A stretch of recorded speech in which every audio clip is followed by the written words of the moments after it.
Chapter 22. Gerald had not seen Teague in such a state. He had seen the troubleshooter take more punishment than many a man with nary a sign of discomfort, but the big troubleshooter now lay on Doc Morton's exam table. Teague was unconscious and seemingly covered in blood. Like many of his medieval counterparts, the doc was a true barber surgeon. There was even a red, white, and blue pole outside of his office. The big bruiser liked to joke that the doc was there in Bethlehem to deliver the babe in the manger. He looked that old. Doc Morton had been a fixture on the west side of the city for as long as Gerald could remember. Gerald could recall the old doctor delivering his little sister, the one whose Coney had been fond of biting his fingers. In fact, if you picked any random person in this part of the city from the age of 1 to 50, there was a better than even chance that Doc Morton had delivered them in their home. After the doc had seen to Teague and announced the troubleshooter should be okay, he spent a little time with Gerald as the bruiser helped to clean up the grisly scene that tending to Teague had turned his exam room into. The old healer told Gerald that Teague would have some scars, but that some of the ladies liked that sort of thing. As Gerald was handling the discarded clothing that they had stripped his friend out of, he pointed out to the doc a deep gash high on the right inner thigh of the heavy canvas trousers he had been wearing as he faced off against Vittorio. Was the devil trying to geld him, do you think? The old medical man took the trousers from Gerald and inspected the gash. The heavy canvas material had parted reluctantly, and there was blood on the inside of the pant leg, but not that much. No, Gerald, the doc told the big bruiser. There's a big artery there. Morton continued, as he put the trousers down and picked up the heavy canvas coat that he had taken off the Enterprise man. If your friend had been wearing regular trousers, he would have bled to death in the back of your motor coach. The doc showed Gerald one of the sleeves on the left side of the heavy canvas coat. There was a deep slice on the upper left sleeve, and Gerald heard the old man say, "There's another big artery here." As the old doctor shifted the heavy coat in his wrinkled but surprisingly firm grasp, he said, "Same thing goes with this cut." Doc Morton then showed Gerald the high, thick leather collar that also had a deep gash and was bloody on the inside. Your friend's choice of wardrobe saved his life today. As the older man manipulated the heavy leather collar to show Gerald that it too had been sliced through and showed blood on the inside, the doc offered his opinion. Whoever did this knew exactly what they were doing. Gerald shook his head in the positive because he knew who had done this to his friend, and he shivered with the memory of what that beast had done to him with that same beautiful implement. Doc Morton asked, "Was someone going after your friend with a machete?" Gerald shook his head in the negative. "It were a razor, Doc." It was the doctor's turn to shake his head in the negative. A razor couldn't do that, son. Gerald shook his head up and down, and the doc pointed at the leather collar and said, "This collar's near a centimeter thick, Gerald. No razor did this." The big bruiser said nothing. He simply nodded his head up and down in an exaggerated motion. "Well, what happened to the ne'er-do-well?" the doc asked.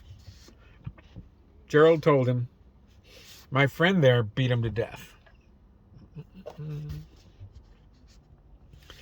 The Enterprise leader sat on the settee near the window and shared a glass of fine 20-year-old whiskey with the Pixie.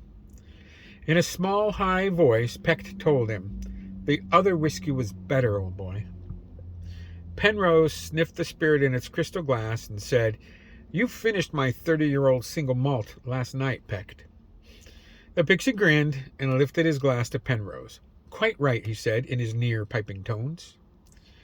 "So you understand why Gerald is now my man?" the Pixie inquired.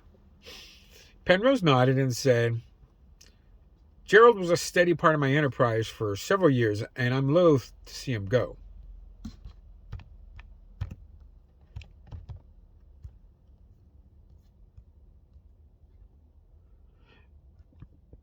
The Pixie had finished his drink and held it out for the Enterprise leader.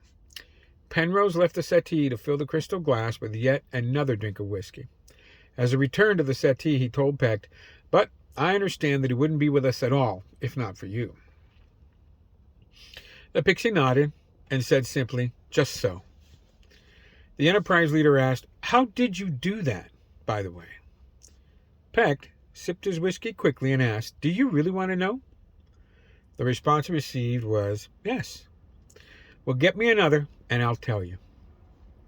Penrose accepted the offered glass from the small fey gentleman and went to retrieve yet another whiskey for his guest. Once he sat down and handed the glass to the pixie, Penrose listened as Peck explained exactly how he had performed what most, if not all, would consider a miracle. After all, Gerald had been killed by the Italian in that back room of Otomasibo. The explanation took nearly 5 minutes, and fully a third of those minutes were filled with words that did not exist in any language known to Penrose or to anyone living, for that matter. The pixie watched Penrose as he explained what he had done to Gerald and why he had been able to do it. Peck could tell from the Enterprise leader's expression that he did seem to understand some of the explanation, which surprised the pixie. He could see the confusion on the man's face through much of it, and even pain during some of it. In his small voice, the pixie finished with, "So, that's how I did it." At this, Penrose took a deep breath and tossed back the rest of his whiskey. He took another deep breath and said, "I'm sorry I asked." The plain-looking Mediterranean man told his boss, "Signora, it was taken care of." Signora Sofia De Luca nodded slightly as her man spoke to her in Italian. She asked the man, "It was done with respect, yes, Enzo?" "Certo, signora," was his reply. "You're a good man, Enzo. You served me well in this." He nodded and smiled slightly as she continued, "I won't forget." "It's my pleasure, signora," Enzo said to his boss. He had found working for the widow of Tomas to be a bit more taxing than working for her late husband. The old boss had been a relaxed individual who enjoyed good food and good wine. In the end, that had killed him as surely as a bullet or a knife, just not near so quick. Tomas could be brutal when he needed to, but overall, he was a much simpler boss than his widow. There was no mystery or intrigue working for the Signore. The Signora was a different story altogether. She always seemed to be thinking 3 or 4 steps ahead and planning for things that might happen. Enzo had gone to the Signora when he was approached by the late enforcer. Make no mistake, Vittorio had been a fearsome individual. He knew that man had done for dozens of individuals at the behest of their boss. But as much as he dreaded the man, he knew that the Signora was the one to truly fear. He had made the necessary arrangements for the body to be taken care of. Enzo had told the Signora that. What he hadn't told his boss was the condition of her nephew after his encounter with the troubleshooter from the west side. When Enzo had been a young boy in Sicily, he had seen a man who had been run over by a heavy freight wagon. Vittorio's body reminded the plain Mediterranean man of that recollection. He didn't feel that the Signora had to have that particular detail.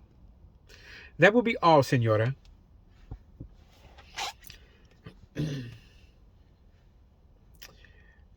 As he was dismissed, he told her, "Of course, Signora." Enzo continued with, "There's a strange little man waiting to see you." He had seen the man in the small foyer, waiting patiently as Enzo passed by when he came to see the Signora. The man was slight in stature, and Enzo thought he might be English or possibly German. The man had nodded at him as he passed by, and Enzo recalled thinking that the strange man had dead eyes. He made Enzo a little uneasy, just as Vittorio had done. His boss nodded her head and said, "Please, send him in."